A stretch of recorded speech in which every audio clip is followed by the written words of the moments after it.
Përshëndes, si po vijon procesi atje?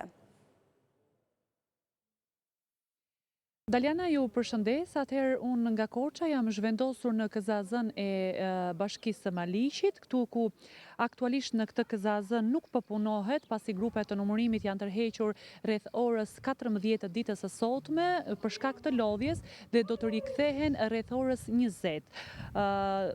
Në Maliq janë numëruar deri tani vetëm 38 kuti nga 74 të mbetura, janë edhe gjysma e kutive për të numëruar në orët në vijim, ndërkohë që rezultatet sipas kutive janë këto. Partia Socialiste kryeson me 5190 vota, më pas e ndjekur nga Partia Demokratike me 2933 vota, nga PSD me 590 vota dhe Shqipëria bëhet me 498 vota.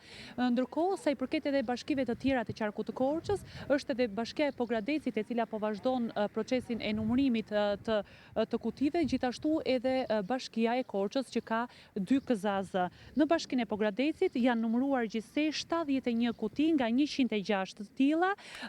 Partia Socialiste kryeson me 9267 vota, më pas me 6107 vota Partia Demokratike, Shqipëria bëhet me 817 vota dhe Mundësia me 552 vota.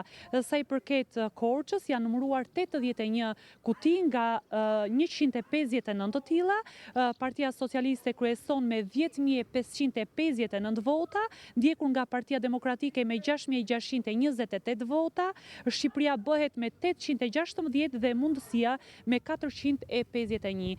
Kujtojmë se ditën e sotme është mbyllur KZZ e Devollit, gjithashtu edhe KZZ e Bashkisë së Kolonjës, ndërkohë që gjatë ditës së djeshme është mbyllur edhe KZZ e Pustecit, që sigurisht në 3 këto bashki ka kryesuar Partia Socialiste.